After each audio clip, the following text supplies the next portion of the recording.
Let's talk about how we create heart coherence. When people can sustain heart coherence just for a short amount of time, there's a resetting that takes place in the baseline of trauma. When people have traumatic events in their life that are shocking, that are related to betrayal or loss, we begin to become branded emotionally, and that trauma stays right in the survival center of the brain called the amygdala. But as we begin to reset our inner state and we begin to self-regulate, when the heart begins to open up and energy moves to the brain, there are fibers that run right up to the amygdala that begin to reset the baseline of trauma. In a matter of moments, the person starts to feel more like themselves.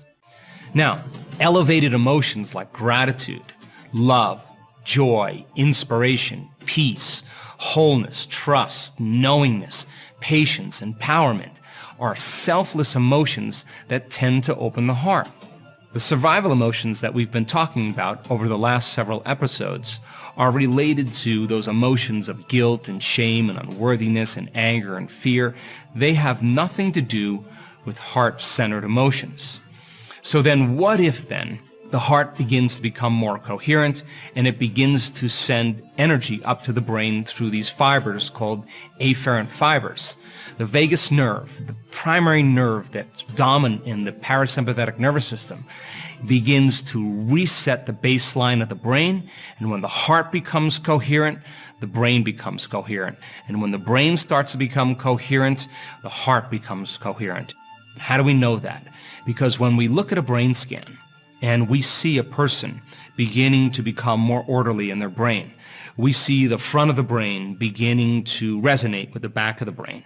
We see different communities of neurological networks beginning to form larger communities, and they begin to oscillate and resonate.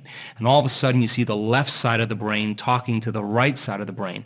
And if the person is connecting to that unified field, the signature of order and unity is beginning to become entrained in the nervous system. When this occurs, when you see the union of opposites, the union of polarity, the union of duality, all of a sudden when those two hemispheres come together and there's that psychic union, in that moment when the person feels whole, the heart begins to function more coherently. So then a coherent brain begins to produce a coherent heart. And a coherent heart amplifies energy and creates a coherent brain. So take a look at this person right here. Each one of these individual squares, these individual blocks, represent 5 minutes. And this is a person in a meditation, and we're asking that person to begin to elevate their emotional state. And for a little over 50 minutes, you can see from this graph that they're sustaining an extended period of time of heart coherence. Now, take a look at this last period of heart coherence. Now, this is the interesting thing. This person was not in a meditation when she was experiencing this level of heart coherence. And I asked her, what were you doing?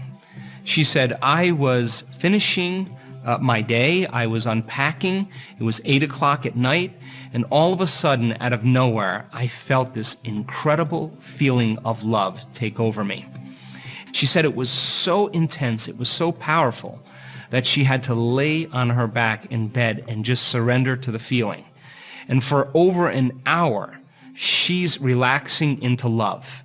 And 1,400 to 1,300 different chemicals are released in this state that begin to restore and repair the body. Now, we all know what a panic attack is. When a person keeps selecting the worst case scenario in their mind, and they begin to become so preoccupied with that probable outcome that they start to feel the emotions before it happens, they're combining an image or a thought with a feeling and an emotion. And over time, they're conditioning the body to become the mind of fear. And if they do that enough times, the body is going to have a panic attack. Try as they may to control it with their conscious mind, they can't because they programmed it subconsciously. Now take a look at this. 3 people sustaining heart coherence for 45 minutes. These people are developing the skill of self-regulation. And I want them to be able to do it with their eyes open as well as their eyes closed. They should be able to do it in their life. And they should be able to notice when they lose that feeling from their heart. And they should be able to excuse themselves from their day or from certain conditions and begin to recalibrate and begin to open their heart again. And in time then, they're going to become less reactionary to everyone and everything in their lives. And if they're not reacting, then they're no longer living in stress, and now the body can begin to regenerate and repair itself because it's now no longer living in emergency mode. Now, take a look at these people. This is a person with really weak heart, very little variability. And take a look, for a little over 15 minutes, this person is able to sustain heart coherence. For another 8 minutes or so, they're able to do it again. And to me, this is the beginning of a person changing their biology. Now, what is the significance of creating brain and heart coherence? Think about it. When you create heart coherence, you're emitting a measurable magnetic field. When you're creating brain coherence, you can put a thought or intent on that frequency. And when you do it properly now, you are broadcasting a very coherent signature of electromagnetism all around you. Once you create a coherent signature in the brain and the heart, now like a laser, you can begin to decode information in the field. And being able to control those frequencies, or your awareness in connecting to those frequencies, now it's like having a Wi-Fi signal where you can connect to energy and information. When the brain is incoherent, when the heart is incoherent, we experience separation and we have a poor signal, so we can't connect to the field to create from.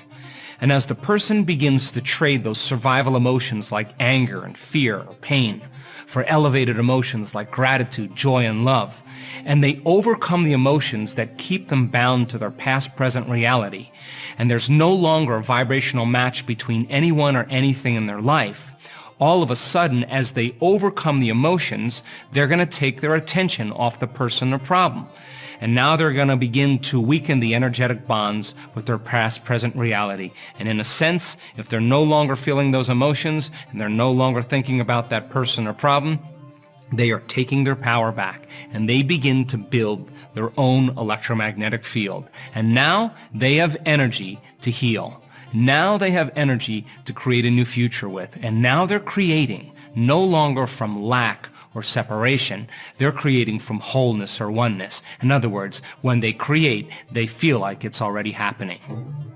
And so then when we get up from our meditations in this creative state, as long as we're feeling the emotions of our future in our heart, we're no longer looking for when it's going to happen or why it's going to happen, because you feel like it's already happened.